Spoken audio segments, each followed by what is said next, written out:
Sir Walter Elliot, of Kellynch Hall in Somersetshire, was a man who, for his own amusement, never took up any book but the baronetage. There he found occupation for an idle hour, and consolation in a distressed one. There his faculties were roused into admiration and respect by contemplating the limited remnant of the earliest patents. There any unwelcome sensations arising from domestic affairs changed naturally into pity and contempt as he turned over the almost endless creations of the last century. And there, if every other leaf were powerless, he could read his own history with an interest which never failed. This was the page at which the favourite volume always opened. Elliot, of Kellynch Hall.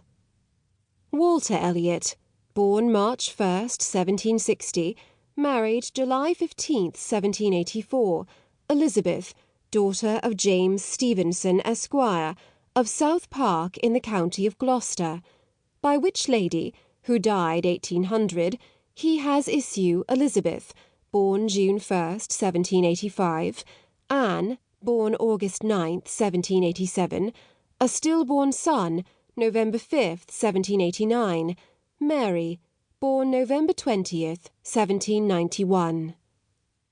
Precisely such had the paragraph originally stood from the printer's hands, but Sir Walter had improved it by adding, for the information of himself and his family, these words after the date of Mary's birth: married, December 16th, 1810, Charles, son and heir of Charles Musgrove, Esquire, of Uppercross, in the county of Somerset, and by inserting most accurately the day of the month on which he had lost his wife.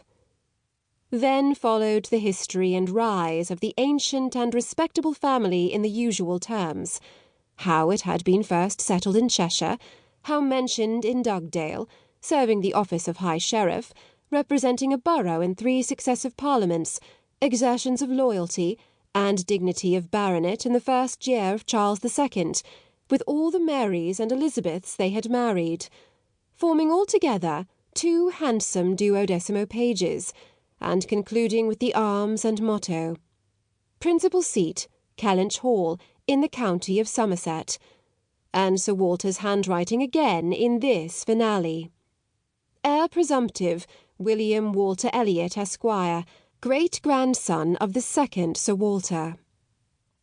Vanity was the beginning and end of Sir Walter Elliot's character, vanity of person and of situation. He had been remarkably handsome in his youth, and at 54 was still a very fine man.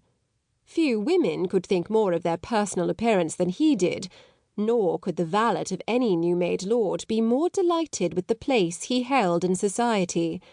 He considered the blessing of beauty as inferior only to the blessing of a baronetcy, and the Sir Walter Elliot who united these gifts was the constant object of his warmest respect and devotion.